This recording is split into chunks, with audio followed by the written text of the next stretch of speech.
ನೋಡಿ ಇವತ್ತು ನಾನು ಇದನ್ನು ನೆಕ್ಸ್ಟ್ ಪಾರ್ಟ್ ತೋರಿಸ್ತಾ ಇದ್ದೀನಿ. ಫಸ್ಟು ಬ್ಯಾಕ್ ಪಾರ್ಟನ್ನು ನೀಟಾಗಿ ಹಿಂಗೆ ಇಟ್ಕೊಳ್ಳಿ, ಹಿಂಗೆ ಇಟ್ಕೊಬೇಕು. ಯಾವ್ಯಾವ ಸೈಡ್ದು ಯಾವುದ್ಯಾವ್ದಿದೆಯೋ ಅಂದರೆ ಈ ಕಡೆ ಸೈಡ್ದ ಈ ಕಡೆಗೆ ಇಟ್ಬಿಟ್ಟು ನೀಟಾಗಿ ಶೋಲ್ಡರನ್ನು ನೋಡಿಕೊಂಡು ನೀಟಾಗಿ 2 ಸ್ಟಿಚ್ಚನ್ನು ಹಾಕ್ಕೊಂಬಿಡಿ.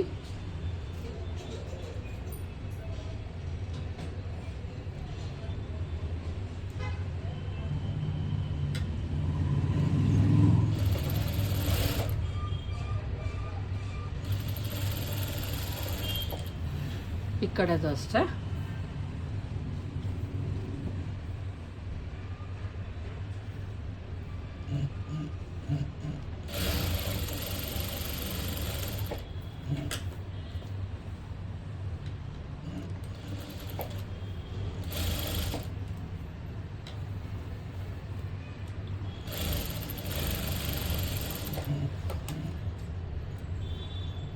ನೀಟಾಗಿ ಸ್ಟಿಚ್ ಮಾಡ್ಕೊಳ್ಳಿ. ಈಗ ಓಪನ್ ಮಾಡ್ಕೊಳ್ಳಿ. ಓಪನ್ ಮಾಡ್ಕೊಂಡು ಶೋಲ್ಡರ್ ಎಷ್ಟಿದೆ ಕರೆಕ್ಟಾಗಿ ನೋಡ್ಕೊಳ್ಳಿ.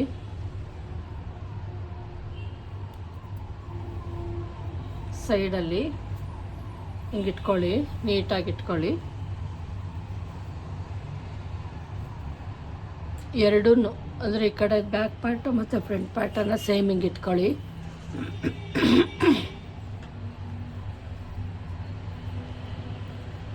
ನೀಟಾಗಿ ಇಟ್ಕೊಳ್ಳಿ.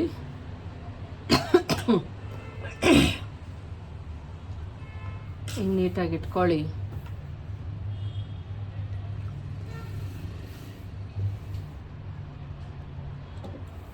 ನೋಡಿ ಇಲ್ಲಿ ಒಂದು ಸ್ವಲ್ಪ ಇಲ್ಲಿ ನಾನು ಟ್ರಿಮ್ ಮಾಡ್ಕೊಬೇಕು, ಬ್ಯಾಕಲ್ಲಿ, ಫ್ರಂಟಲ್ಲೆಲ್ಲ ಬ್ಯಾಕಲ್ಲಿ.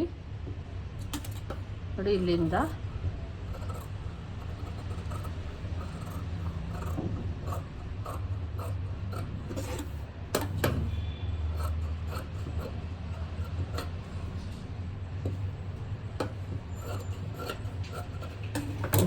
ನೀಟಾಗಿ ಹಿಂಗೆ ಮಾಡ್ಕೊಬೇಕು. ನಮಗೆ ಎಷ್ಟು ಬೇಕಾಗಿರುತ್ತೋ ಅದನ್ನು ನೀಟಾಗಿ ನೀವು ಇದು ಮಾಡ್ಕೊಳ್ಳಿ. ನೋಡಿ 2 ಸೈಡಲ್ಲೂ ಈ ಸೈಡಲ್ಲಿ ಹೆಂಗೆ ಕಟ್ ಮಾಡ್ಕೊಂಡು ಅದೇ ಥರ ಈ ಸೈಡಲ್ಲೂ ಕೂಡ ಕಟ್ ಮಾಡ್ಕೊಂಡಿದ್ದೀನಿ ನಾನು. ಸಾರಿ.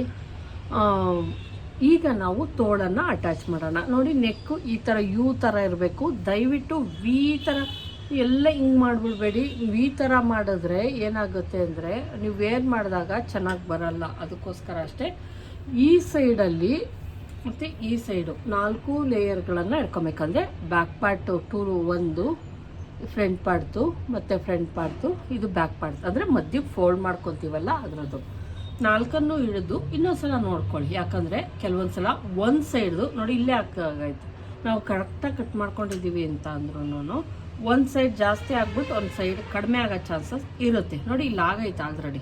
ನೋಡಿ ಒಂದು ಸೈಡದು ಒಂದು ಸ್ವಲ್ಪ ಜಾಸ್ತಿ ಐತೆ, ಒಂದು ಸೈಡವು ಕಡಿಮೆ ಐತೆ. ಈ ಥರ ಆಗ್ಬಿಡುತ್ತೆ. ಆವಾಗ ನಾವು ಸೈಡಲ್ಲಿ ಹಿಡಿದು ನೋಡಿದಾಗ ವೇರಿಯೇಷನ್ ಬರೋ ಚಾನ್ಸಸ್ ಇರುತ್ತೆ. ಹಂಗಾಗಿ ನೋಡಿ ಇಷ್ಟನ್ನು ಟ್ರಿಮ್ ಮಾಡ್ಕೊಳ್ಳಿ. ಈಗ 4 ಲೇಯರ್ಗಳು ಸರಿಯಾದ. ಮತ್ತು ಇನ್ನೊಂದು ಇಲ್ಲಿ ಅಕಸ್ಮಾತ್ ಇಷ್ಟು ಸರ್ ಮಾಡಿಬಿಟ್ಟು ಇಲ್ಲೆಲ್ಲ ಮಾಡ್ದಂಗೆ ಇರಬೇಡಿ. ಇಲ್ಲಿನ ತಕ್ಕನೂ ಮಾಡಲೇಬೇಕು, ಸೇಮ್ ಇರಬೇಕು. ಯಾಕಂದರೆ ನಾವು 2 ಇಂಚ್ ಇದಕ್ಕೆ ಮಾಡಿದಾಗ ನೋಡಿ ಇಲ್ಲಿಗೆ ಬರುತ್ತೆ ನಮ್ಮದು ಸ್ಟಿಚ್, ಇಲ್ಲಿಗೆ ಬರೋದು, ಇದು ಬಂದು ಮಾರ್ಜಿನ್ ಪಾಯಿಂಟ್. ಹಂಗಾಗಿ ಈಗ ನೀಟಾಗಿ 4 ಲೇಯರ್ಗಳು ಏನು ಪ್ಲಸ್ ಥರ ಬರಬೇಕು ಅಂದರೆ ಇಲ್ಲಿ ಈ ಥರನೇ ಇರಬೇಕು. 4 ಲೈನಿಂಗ್ ಆಗಿರ್ಬೋದು, ಪ್ಲೈನ್ ಬ್ಲೌಸ್ ಆಗಿರ್ಬೋದು, ಈ ಥರ ಇರಬೇಕು.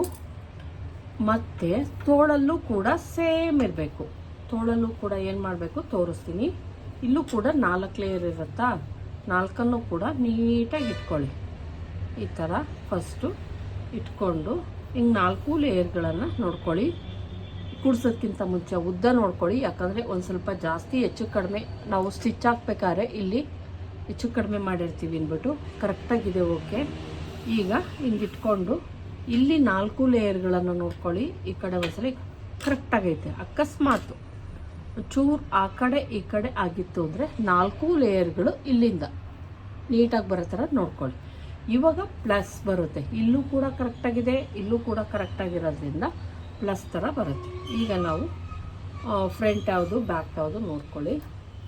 ಏನು ಫ್ರಂಟಲ್ಲಿ ಈ ಥರ ಕಡಿಮೆ ತೆಗ್ದಿರ್ತೀವಿ ಶೇಪು, ಅದು ಬಂದು ಫ್ರಂಟ್ ಪಾರ್ಟ್. ಅದು ಇನ್ನೊಂದು ಹೇಳಬೇಕು, ಇಲ್ಲಿ ಇನ್ನೊಂದು ಸ್ವಲ್ಪ ಶೇಪನ್ನು ತೆಗಿಬೇಕಾಗುತ್ತೆ. ತುಂಬ ಜಾಸ್ತಿ ಎಲ್ಲ ಉಬ್ಗಂಡಿರೋ ಥರ ಮಾಡಬಾರ್ದು ನೋಡಿ. ಈ ಥರ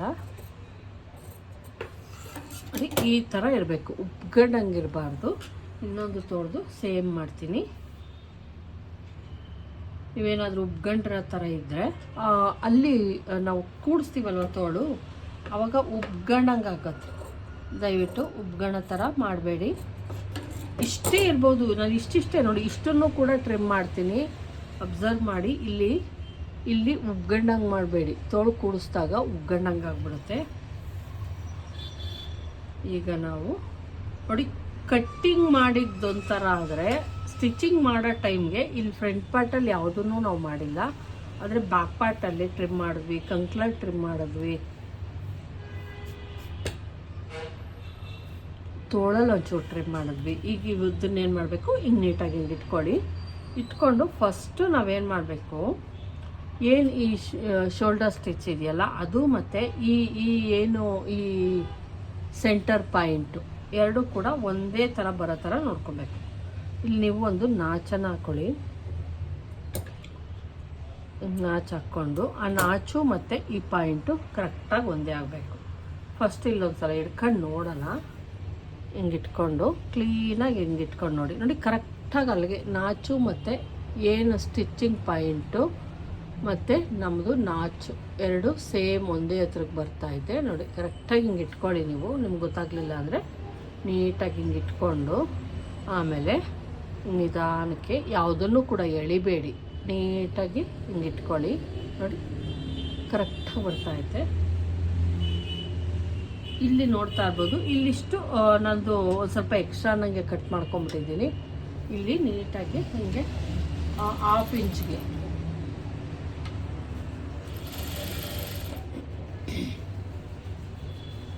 ಕಂಪಲ್ಸರಿ 1/2 ಇಂಚ್ಗೆ ನೀವು ಸ್ಟಿಚಿಂಗ್ ಹಾಕಲೇಬೇಕು.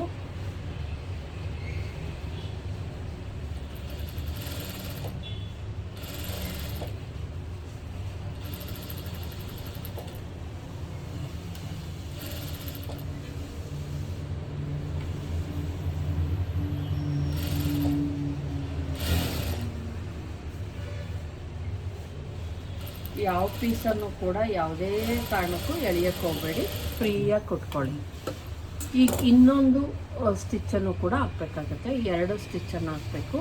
ಇಲ್ಲಿ ಒಂದು ಚೂರು ನೋಡಿ, ನಾವು ಮಾರ್ಕಿಂಗ್ ಇಲ್ಲೈತೆ, ನಾನು ಇಷ್ಟನ್ನು ಎಕ್ಸ್ಟ್ರಾ ಕಟ್ ಮಾಡ್ಕೊಂಡಿದ್ದೆ.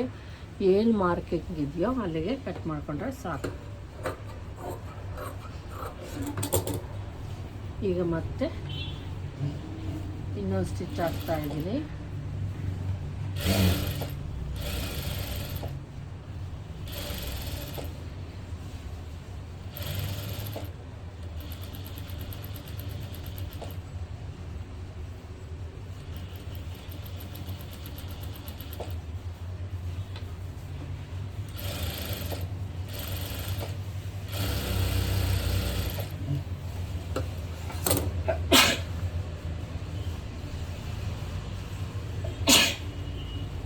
Sorry friends.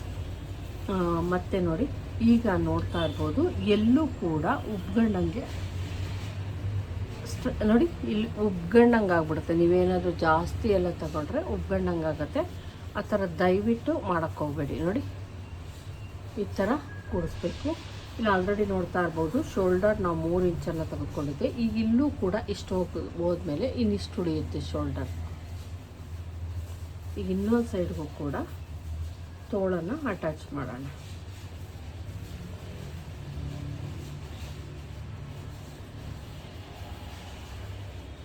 ಇದು ಅಷ್ಟೇ ಸೇಮ್ ನೋಡ್ಕೊಳ್ಳಿ.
ಇಲ್ಲಿ ನೋಡ್ತಾ ಇರ್ಬೋದು ನಮಗೆ ತೋಳಿಗೆ ಈ ಕಡೆ ಶಾರ್ಟೇಜ್ ಬಂತು, ತೋಳಿನ ಪಾರ್ಟಲ್ಲಿ ಶಾರ್ಟೇಜ್ ಬಂದೈತೆ. ಇಲ್ಲಿ ಚೆಸ್ಟು ಅದಕ್ಕೂ ಮುಂಚೆ ನೀವು ಗಾಬರಿಯಲ್ಲಿ ಆಗೋಕ್ಕೆ ಹೋಗಬೇಡಿ. ನಮಗೆ ಬಟ್ಟೆ ಬೇಕಾದರೆ ಕೂರಿಸ್ಕೊಬೋದು, ಇಲ್ಲಿ ಇದಕ್ಕೆ ಪೀಸನ್ನು ಅಟ್ಯಾಚ್ ಮಾಡ್ಕೊಬೋದು. ಅದಕ್ಕೂ ಮುಂಚೆ ನಮ್ಮದು ಅಳತೆ ಬ್ಲೌಸ್ನಲ್ಲಿ ಚೆಕ್ ಮಾಡೋಣ.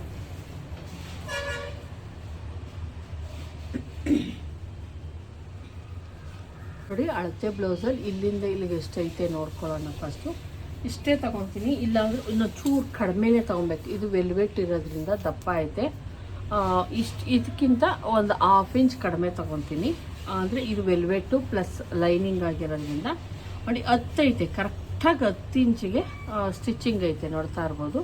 10 ಇಂಚಿಗೆ ಸ್ಟಿಚಿಂಗ್ ಐತೆ. ನಾನು ನೋಡಿ ಸ್ಟಿಚಿಂಗ್ ಇಲ್ಲೈತೆ, ನಾನು ಹಿಡ್ಕೊಂಡಿದ್ದೀನಿ ಅಷ್ಟೇ. 10 ಇಂಚ್ ಇರೋದಕ್ಕೆ 9.5 ತೊಗೊಂಡ್ರೆ ಸಾಕಾಗತ್ತೆ. ಯಾಕಂದರೆ ಇದು ವಿತೌಟ್ ಲೈನಿಂಗ್ ಮತ್ತು ಸ್ಮೂತ್ ಇರೋದ್ರಿಂದ ವೇರ್ ಮಾಡಿದಾಗ ಒಂದು ಸ್ವಲ್ಪ ಇದಾಗ್ಬಿಡುತ್ತೆ. 9.5 ತೊಗೊಬೇಕಾಗತ್ತೆ. ನೋಡಿ, ಇಲ್ಲಿಂದ ಇಟ್ಕೊಂಡು 9.5 ಇಟ್ಕೊತೀನಿ. ಇಲ್ಲಿ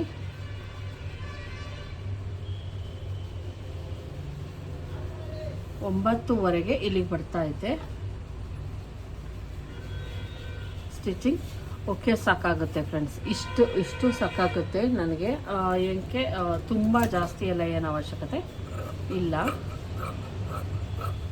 ಇನ್ನು ಇದನ್ನು ಮಾಡೋ ಅಷ್ಟು ಅವಶ್ಯಕತೆ ಏನಿಲ್ಲ. ಇಲ್ಲಿಗೆ ನೀಟಾಗಿ ಸ್ಟಿಚ್ ಹಾಕ್ಕೊಂಡ್ರೆ ಸಾಕಾಗುತ್ತೆ. ಈಗ 2 ಸ್ಟಿಚ್ ಇದಕ್ಕೂ ಕೂಡ ಹಾಕಿದ್ದೀನಿ.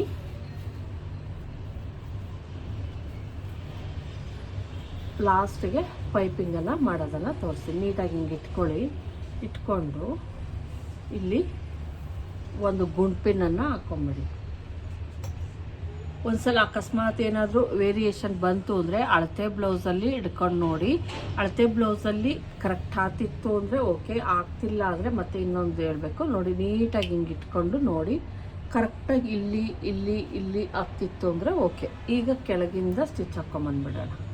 ನೋಡಿ, ಹಿಂಗೆ ಇಟ್ಕೊಂಡು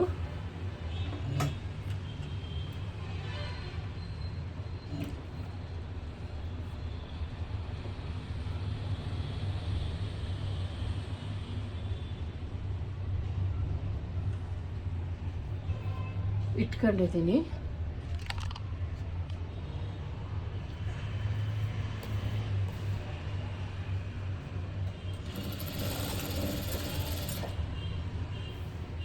ಮತ್ತು ಇಲ್ಲಿ ಶೋಲ್ಡರ್ ಸ್ಟಿಚ್ ಏನಿದೆ ಇದು ಕರೆಕ್ಟಾಗಿ ಇಲ್ಲಿರಬೇಕು.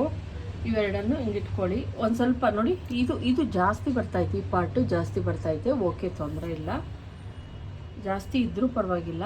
ನೀಟಾಗಿ ಇದು ಕರೆಕ್ಟಾಗಿರಬೇಕು ಈ ಪಾಯಿಂಟು. ಇದನ್ನು ನೀಟಾಗಿ ಹಿಂಗಿಟ್ಕೊಂಡು ಇಲ್ಲಿ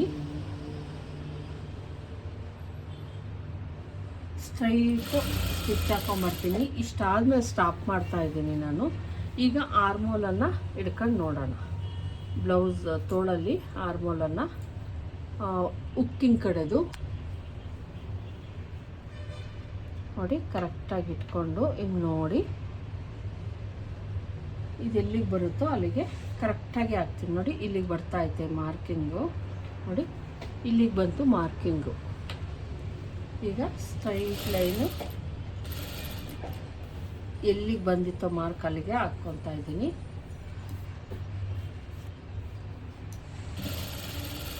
ಇಷ್ಟು ಬಂದು ಮತ್ತೆ ಸ್ಟಾಪ್ ಮಾಡ್ತಾ ಇದ್ದೀನಿ. ತೋಳಿನ ಮುಂಭಾಗ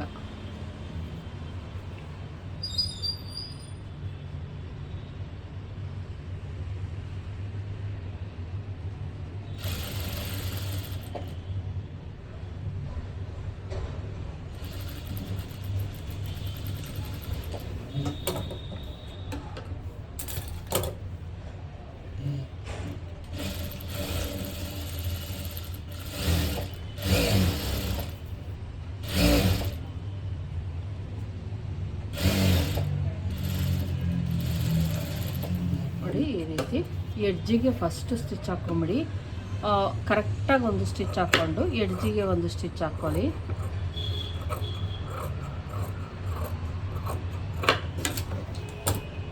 ನೋಡಿ, ಸ್ಟ್ರೈಟ್ ಲೈನೇ ಬಂದೈತೆ, ಎಲ್ಲೂ ಕೂಡ ಆ ಕಡೆ ಈ ಕಡೆ ಬಂದಿಲ್ಲ. ಈಗ ಇನ್ನು 2 ಸ್ಟಿಚ್ಗಳು ಏನು ಹಾಕ್ಕೊಬೇಕು, ಆ ಸ್ಟಿಚ್ಚನ್ನು ಹಾಕ್ಕೊಳ್ಳಿ.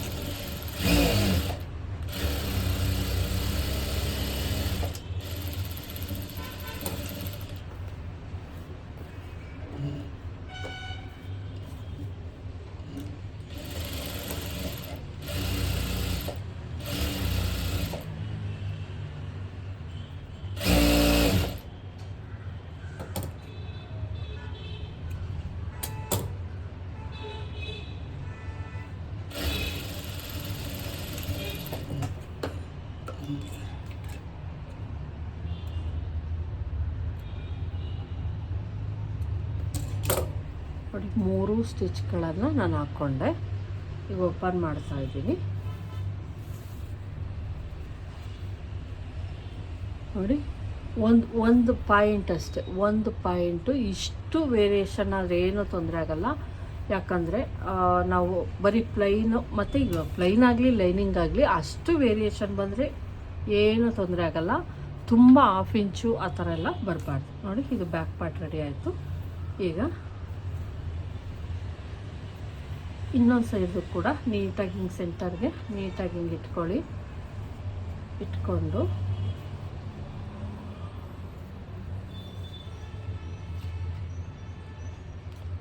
ಗುಂಪಿನ ಹಾಕೋಣ.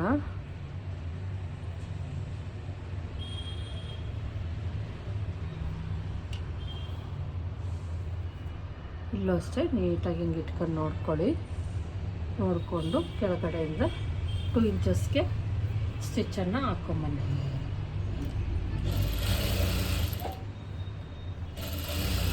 ಇಷ್ಟು ಹಾಕ್ಕೊಂಬಂದು ಸ್ಟಾಪ್ ಮಾಡಿ. ಫುಲ್ಲೆಲ್ಲ ಹಾಕಕ್ಕೆ ಹೋಗಬೇಡಿ. ಈಗ ಮತ್ತೆ ನಾನೇನು ಮಾಡ್ತೀನಿ, ಅಳತೆ ಬ್ಲೌಸನ್ನು ಹಿಡಿದು ನೋಡೋಣ.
ಇದಕ್ಕೆ ಇನ್ನು ಪೈಪಿಂಗ್ ಕೊಟ್ಟರೆ ನಮ್ಮ ಬ್ಲೌಸ್ ಫುಲ್ಲು ಆಗುತ್ತೆ. ಅದೇ ನೀಟಾಗಿ ಇದನ್ನು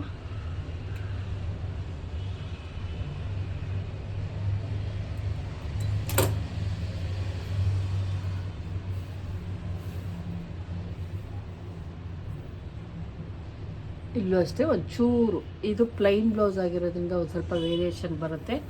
ಲೈನಿಂಗ್ ಬ್ಲೌಸ್ ಇಷ್ಟು ವೇರಿಯೇಷನ್ ಬರಲ್ಲ. ನೋಡಿ ಈಗ ಆಯಿತು. ಒಂದು ಸಲ ಏನು ಮಾಡೋಣ, ಚೆಕ್ ಮಾಡೋಣ ಕರೆಕ್ಟಾಗಿದೆಯಾ ಇಲ್ವಾ ಅಂತ. ಕರೆಕ್ಟಾಗಿ ಇಲ್ಲ ಅಂತ ಅಂದರೆ ಇನ್ನೂ ಒಂದು ಸಲ ಚೆಕ್ ಮಾಡ್ಬೋದು ನಾವು. ಈಗ ಚೆಕ್ ಮಾಡೋಣ ಕರೆಕ್ಟಾಗಿದೆಯಾ ಇಲ್ವಾ ಅಂತ.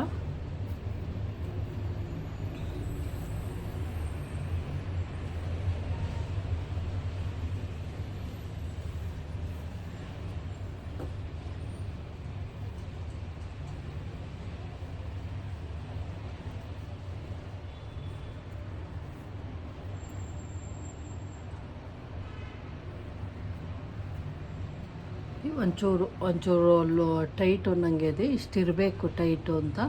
ಯಾಕಂದರೆ ಇದು ವಿತೌಟ್ ಲೈನಿಂಗ್ ಆಗಿರೋದ್ರಿಂದ ಅಷ್ಟು ಬೇಕೇ ಬೇಕು. ಈಗ ಇದಕ್ಕೆ ನಾವೇನು ಮಾಡೋಣ, ಪೈಪಿಂಗ್ ಕೊಡೋದನ್ನು ತೋರಿಸ್ತೀನಿ. ಇದಕ್ಕೆ ಪೈಪಿಂಗ್ ಬಂದು ಹಸಿರು ಕಲರ್ ಫ್ಲವರ್ ಬಂದಿರೋದ್ರಿಂದ, ಇಲ್ಲಿ ಹಸಿರು ಫ್ಲವರ್ ಬಂದಿರೋದ್ರಿಂದ ನಾನು ಹಸಿರು ಕಲರನ್ನು ಆಯ್ಕೆ ಮಾಡ್ಕೊಂಡಿದ್ದೀನಿ. ನಾನು ಪೈಪಿಂಗ್ ಕೊಡೋದಕ್ಕೆ ಈ ಥರದ್ದು ಬಟ್ಟೆಗಳನ್ನು ತಂದಿಟ್ಕೊಂಡ್ಬಿಡ್ತೀನಿ. ಇದು ಬಂದು ಬ್ಲೌಸ್ ಪೀಸು, ಏನೋ ಇದಕ್ಕೆ ಕೊಡ್ತಾರಲ್ಲ ಅರ್ಶಿನ ಕುಂಕುಮಕ್ಕೆ, ಅದರ ಬ್ಲೌಸ್ ಪೀಸು. ಅಂದರೆ ಚೆನ್ನಾಗಿರೋ ಕ್ವಾಲಿಟಿದು, ತುಂಬ ಕಡಿಮೆ ಕ್ವಾಲಿಟಿದಲ್ಲ, ಒಂದು ಸ್ವಲ್ಪ ಚೆನ್ನಾಗಿರೋ ಕ್ವಾಲಿಟಿದು ತಂದಿಟ್ಕೊಂಡಿರ್ತೀನಿ.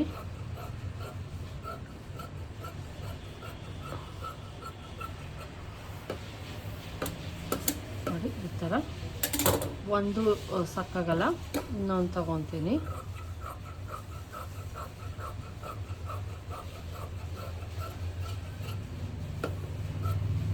ಕ್ರಾಸಾಗೆ ಕಟ್ ಮಾಡ್ಕೊಬೇಕು. ನಾನೇನು 1 ಮೀಟ್ರ್ ತರ್ತೀನಿ, ಎಲ್ಲೂ ಕೂಡ ಕಟ್ ಮಾಡಲ್ಲ, ಸ್ಟಾರ್ಟಿಂಗಿಂದಲೇ ಕ್ರಾಸಿಂಗ್ ಕಟ್ ಮಾಡ್ಕೊಂಡು ಹೋಗ್ಬಿಡ್ತೀನಿ. ಇದನ್ನು ಏನು ಕಟ್ ಮಾಡ್ಕೊಂಡಿದ್ದೀನಿ 2 ಪೀಸು, ಅದನ್ನು ಏನು ಮಾಡ್ತೀನಿ, ಹಿಂಗೆ ಏನು ಈ ಥರ ಇರುತ್ತೋ ಇದರ ಆಪೋಸಿಟ್ಟು ಹಿಂಗೆ ಒಂದ್ರ ಮೇಲೆ ಒಂದಿಟ್ಟು ನೀಟಾಗಿ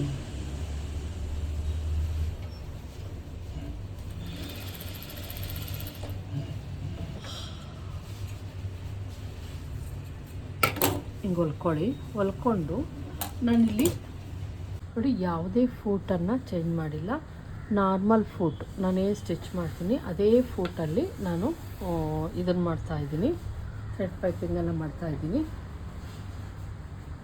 ನಾನು ಥ್ರೆಡ್ ಪೈಪಿಂಗ್ ಮಾಡೋದಕ್ಕೆ ಈ ಥರ ಉಂಡೆ ಸಿಗುತ್ತೆ, ಥ್ರೆಡ್ ಪೈಪಿಂಗು ಈ ಥರ ತೊಗೊಳ್ಳಿ. ಇದು ಒಂದು ಬಂದು 50 ರೂಪಾಯಿ ಒಂದು ಥ್ರೆಡ್ ಪೈಪಿಂಗ್. ನನಗೆ ಮಿನಿಮಮ್ ಒಂದು 20 ದಿವಸ ಬರುತ್ತೆ, ಒಂದು ಉಂಡೆ 20 ದಿವಸ ಬರುತ್ತೆ ಅಷ್ಟೇ, ಖಾಲಿ ಆಗಿಬಿಡುತ್ತೆ. ನೋಡಿ ಒಂದು 20 ದಿವಸದ ಮುಂಚೆ ಹಾಕ್ಕೊಂಡಿದ್ದೆ, ಇನ್ನು ಇಷ್ಟ ಐತೆ ಅಷ್ಟೇ, ಫುಲ್ಲು ಖಾಲಿ. ನಾನು ಯಾವಾಗಲೂ ಯೂಸ್ ಮಾಡ್ತೀನಲ್ವಾ, ಹಂಗಾಗಿ ಪ್ರತಿಯೊಂದಕ್ಕೂ ಥ್ರೆಡ್ ಪೈಪಿಂಗೇ ಕೊಡ್ತೀನಿ ನಾನು. ಹಂಗಾಗಿ ನೋಡಿ ಹಿಂಗೆ ಇಟ್ಕೊಂಡು ಥ್ರೆಡ್ ಪೈಪಿಂಗ್ ಸೆಂಟರ್ಗೆ ನೀಟಾಗಿ ಇಟ್ಕೊಳ್ಳಿ, ಹಿಂಗೆ ಇಟ್ಕೊಂಡು ಹಿಂಗೆ ಇಟ್ಕೊತಾ ಇದ್ದೀನಿ. ನೀಟಾಗಿ ಹಿಂಗೆ ಇಟ್ಕೊಳ್ಳಿ. ಒಂದು ಇಂಚಷ್ಟು ಬಟ್ಟೆಯನ್ನು ಕಟ್ ಮಾಡ್ಕೊಳ್ಳಿ. ನೋಡಿ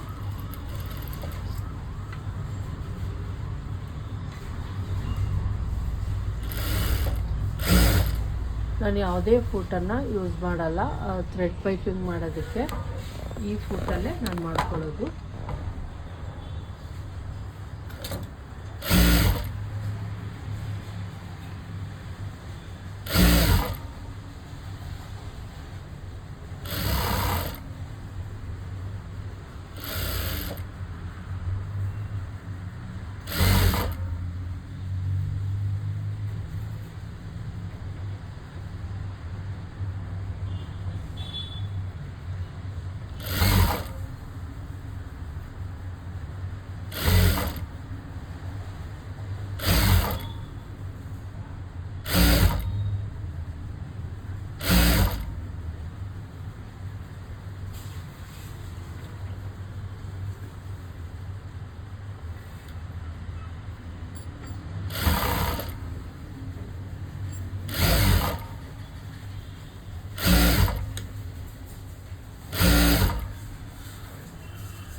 ನೋಡಿ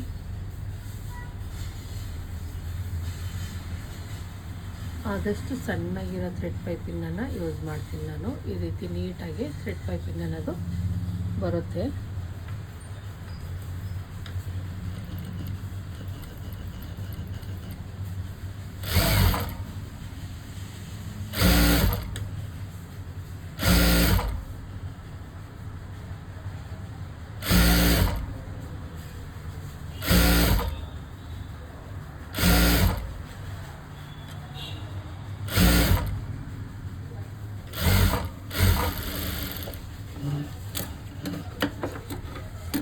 ಈಗ ಇದನ್ನು 1/2 ಇಂಚ್ಗೆ ಕಟ್ ಮಾಡ್ಕೊಂಬಿಡಿ ನೀಟಾಗಿ.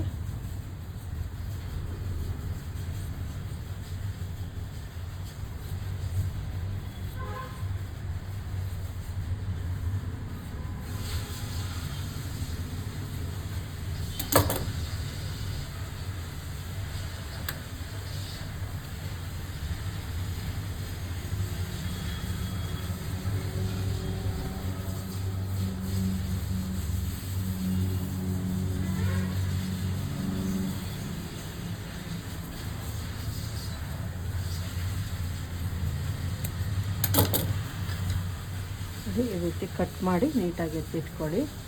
ಈಗ ಬ್ಲೌಸ್ ತಗೊಳ್ಳೋಣ. ಬ್ಲೌಸ್ಗೆ ಥರ ಹಿಂಗಿಟ್ಕೊಂಡು ಇದನ್ನು ಎರಡು ಕರೆಕ್ಟಾಗಿರೋ ಥರ ನೋಡ್ಕೊಳ್ಳಿ. ಈ ಪೀಸು ಬ್ಯಾಕು ಆ ಸೈಡು ಈ ಸೈಡು ನಾನು ನೋಡಿದ್ದೀನಿ ಕರೆಕ್ಟಾಗಿದೆ. ಈಗೇನು ಮಾಡಬೇಕು ಅಂದರೆ ನೀಟಾಗಿ ಹಿಂಗೆ ಇಟ್ಕೊಳ್ಳಿ. ಇಟ್ಕೊಂಡು ನೋಡಿ ಹಿಂಗೆ ಇಟ್ಕೊಬೇಕು. ಹಿಂಗೆ ಇಟ್ಕೊಂಡು 1/2 ಇಂಚ್ ಬಿಟ್ಕೊಂಬಿಡಿ. ಇದು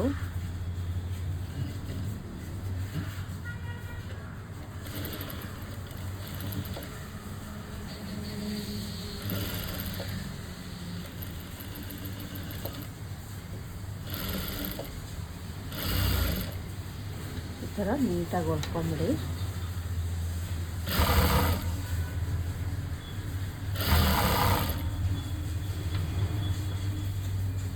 ನೋಡಿ ನಮ್ಮ ಥ್ರೆಡ್ ಪೈಪಿಂಗ್ ಏನಿದೆ ಅದು ನೀಟಾಗಿ ಕೂರುತ್ತೆ.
ಈ ಥರ ನೀಟಾಗಿ ಹೊಲ್ಕೊಂಬಿಡಿ. ನೋಡಿ ಈಗ ನಮ್ಮದು ಸಣ್ಣದಾಗಿ ಏನು ನಾವು ಥ್ರೆಡ್ ಪೈಪಿಂಗ್ ಹೊಲ್ಕೊಬೇಕಾಗಿತ್ತು ಅದು ಕರೆಕ್ಟಾಗಿ ಸಿಕ್ತು ನಮಗೆ. ಈಗೇನು ಮಾಡಬೇಕು, ಇದು ಹೆಂಗೆ ಮಾಡಬೇಕು ಅಂದರೆ ನೀವು ಹಿಂಗೆ ಕೆಲವರೆಲ್ಲ ಹಿಂಗೆ ಫೋಲ್ಡ್ ಮಾಡಿ ಸ್ಟಿಚ್ ಮಾಡಿಬಿಟ್ಟಿರ್ತಾರೆ, ಅದಷ್ಟು ಚೆನ್ನಾಗಿ ಕಾಣಿಸಲ್ಲ. ಈಗ ನಾವು ಏನು ಈ ಬಟ್ಟೆ ಇದೆ ಇದರಲ್ಲಿ ನಾನು ಕಟ್ ಮಾಡ್ಕೊತೀನಿ.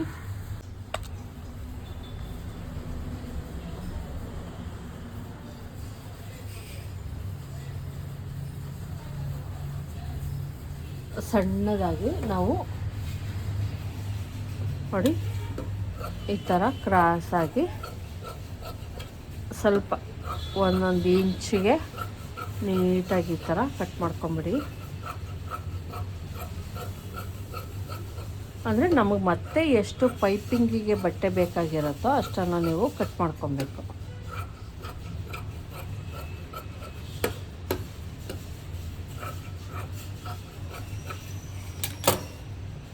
ಈಗ ನಾನು ಇವನ್ನೆಲ್ಲ ಕೂರಿಸ್ಕೊತೀನಿ ನೀಟಾಗಿ.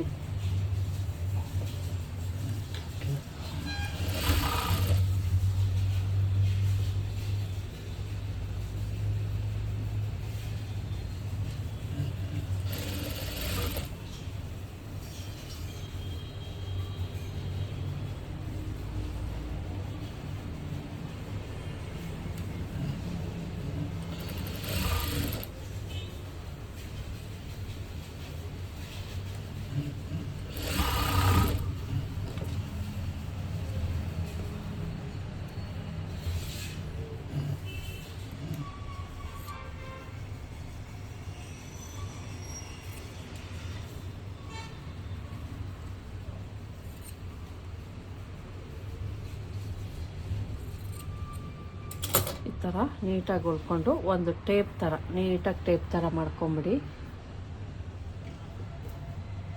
ಈಗ ಮತ್ತೆ ನಾವೇನು ಮಾಡಬೇಕಾಗುತ್ತೆ, ಇಲ್ಲಿ ಕೊಟ್ಕೊಂಬರ್ಬೇಕು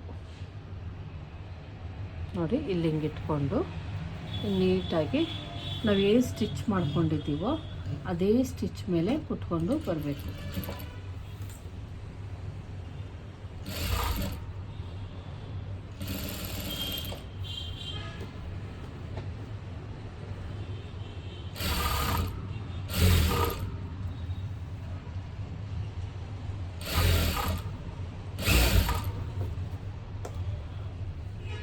ನಿಮಗೆ ಅನುಮಾನ ಇರುತ್ತನೋ ಆದರೆ ಏನೂ ಇಲ್ಲ, ನೀಟಾಗೆ ಬರುತ್ತೆ. ಯಾಕಂದರೆ ಇಲ್ಲಿ ನೀಟಾಗಿ ಫೂಟನ್ನು ಕೂರಿಸಿರೋದ್ರಿಂದ ಬರುತ್ತೆ, ತೊಂದರೆ ಇಲ್ಲ.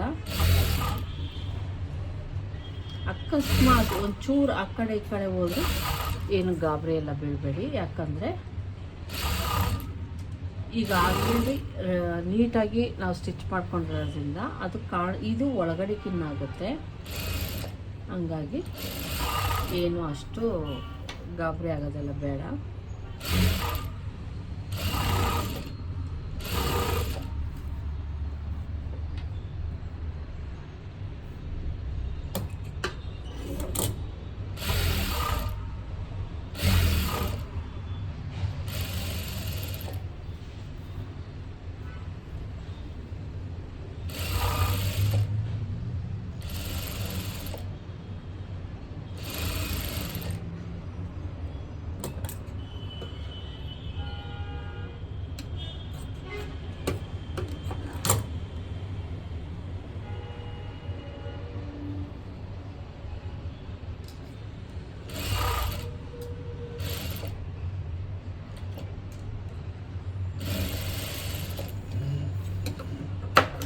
ನೋಡಿ ಹೊಲ್ಕೊಂಡಾಯಿತು.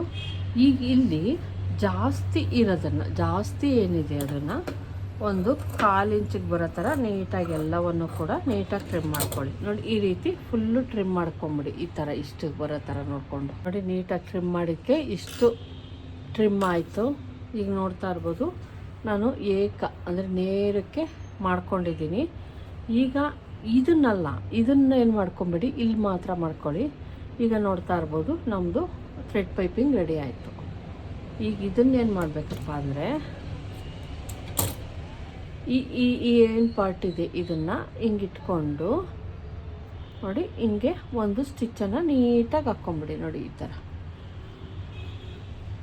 ಅಲ್ಲಿ ನೀವು ಹೆಂಗೆ ಇಟ್ಕೊತೀರಾ ಅನ್ನೋದ್ರ ಮೇಲೆ ಡಿಪೆಂಡ್ ಆಗಿರುತ್ತೆ. ಇಲ್ಲ ನಮಗೆ ಭಯ ಆಗುತ್ತೆ ಅಂದರೆ ನೀವು ಹಿಂಗೆ ಸ್ಟಿಚ್ ಹಾಕೊಬೋದು. ನನ್ನ ಪ್ರಕಾರ ಏನು ಭಯ ಆಗಲ್ಲ. ನೀಟಾಗಿ ಹಿಂಗೆ ಇಟ್ಕೊಂಡು ನೋಡಿ ಒಳಗಡೆ ಹಿಂಗೆ ಫೋಲ್ಡ್ ಮಾಡಿಬಿಟ್ಟು ನೋಡಿ ಹಿಂಗೆ ಸ್ಟಿಚ್ಚನ್ನು ಹಾಕ್ಕೊಂಬಂದ್ಬಿಡಿ. ನೇರಕ್ಕೆ ಸ್ಟಿಚ್ ಹಾಕ್ಕೊಂಬಂದ್ಬಿಡಿ. ಫಸ್ಟು ಇಲ್ಲಿ ನಾನು ಇದನ್ನು ಒಳಗಡೆಗೆ ಫೋಲ್ಡ್ ಮಾಡ್ತಾಯಿದ್ದೀನಿ. ಹಿಂಗೆ ಇಟ್ಕೊತೀನಿ ನೋಡಿ, ಇಲ್ಲಿ ಫೋಲ್ಡ್ ಮಾಡಿ ಇಟ್ಕೊಂಡೆ. ಈಗ ಇದನ್ನು ಅಷ್ಟೇ ಸೇಮ್ ಇದೇ ಥರ ಆಮೇಲೆ ಎಮ್ಮಿಂಗ್ ಮಾಡಿದ್ರೆ ಆಯಿತು. ನೀವು ಯಾವುದೇ ಪ್ಲೈನ್ ಬ್ಲೌಸ್ಗಾದರೂ ಸೇಮ್ ಮೆಥಡನ್ನು ಫಾಲೋ ಮಾಡಿ. ಎಡ್ಜಿಗೆ ಸ್ಟಿಚ್ ಹಾಕಬೇಕು ನೋಡಿ. ಇದನ್ನು ಇನ್ನೊಂದು ಸಲ ತೋರಿಸ್ತೀನಿ. ಏನು ಇದೆಯೋ ಇದನ್ನು ನೀಟಾಗಿ ಹಿಂಗೆ ಫೋಲ್ಡ್ ಮಾಡಿಬಿಡಿ. ಫೋಲ್ಡ್ ಮಾಡಿಬಿಟ್ಟು ಹಿಂಗೆ ಇಟ್ಕೊಳ್ಳಿ ಅಷ್ಟೇ. ಹಿಂಗೆ ಸ್ಟಿಚ್ಚನ್ನು ಹಾಕ್ಕೊಂಬಿಡಿ.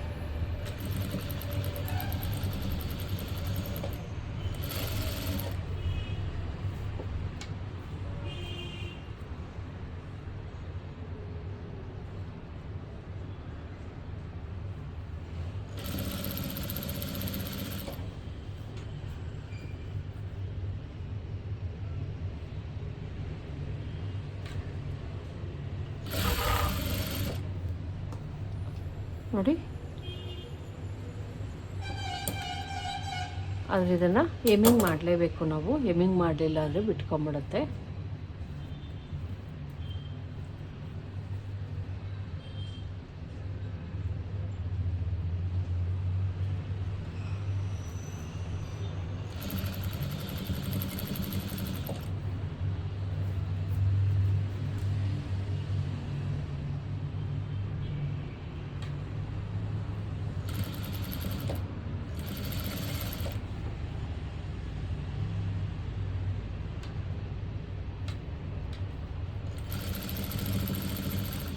ನಾರ್ಮಲ್ ಪೈಪಿಂಗ್ ಕೊಡೋಕ್ಕೆ ಹೋದರೆ ಒಂದು ಸ್ವಲ್ಪ ಆ ಕಡೆ ಈ ಕಡೆ ಹೋಗ್ಬಿಡುತ್ತೆ ಫ್ರೆಂಡ್ಸ್.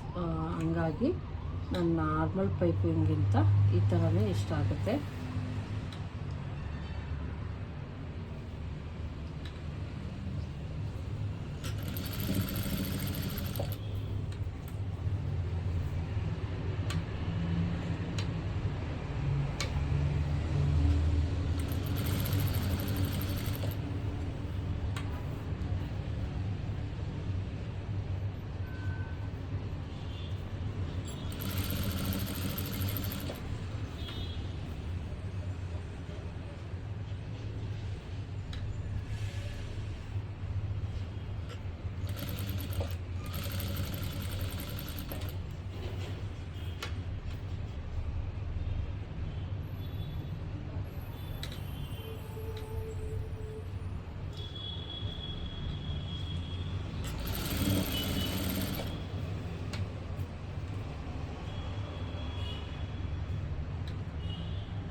ಇದೊಂದು ಟ್ರಿಕ್ ಇರುತ್ತೆ, ಅದು ಗೊತ್ತಾಗ್ಬಿಟ್ರೆ ನಿಮಗೆ ಆರಾಮಾಗಿ ಮಾಡ್ಕೊಂಬಂದ್ಬಿಡ್ಬೋದು.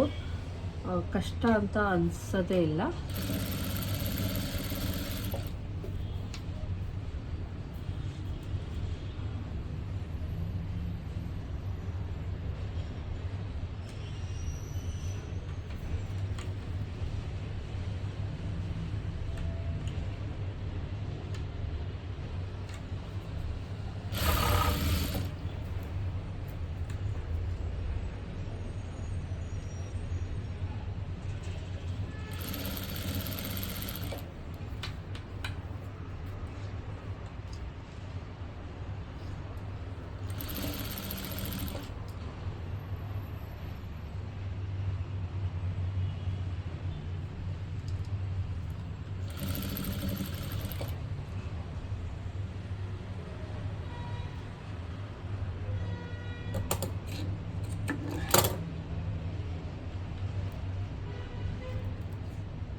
ನೋಡಿ ಮಾಡ್ಕೊಳ್ಳಿ. ಈಗ ಇದನ್ನು ಬ್ಯಾಕಲ್ಲಿ ನೀವು ನೀಟಾಗಿ ಎಮ್ಮಿಂಗ್ ಮಾಡಿಬಿಡಿ. ಇದು ನೀಟಾಗಿ ಎಮ್ಮಿಂಗ್ ಮಾಡ್ಕೊಂಬಿಡಿ ಇದನ್ನು.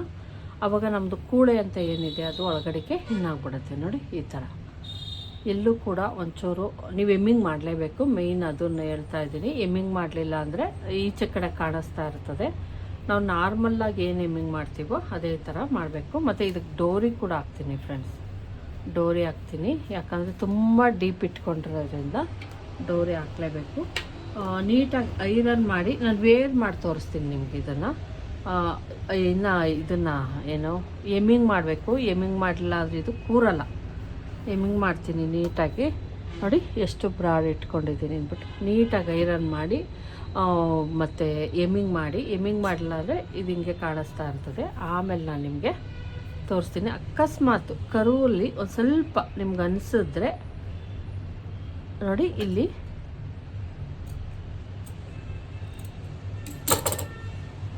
ಸ್ವಲ್ಪ ಏನು ಮಾಡಿ ಹಿಂಗೆ ಇದನ್ನು ಮಾಡ್ಕೊಳ್ಳಿ. ಈ ಕಡೆನೂ ಅಷ್ಟೇ.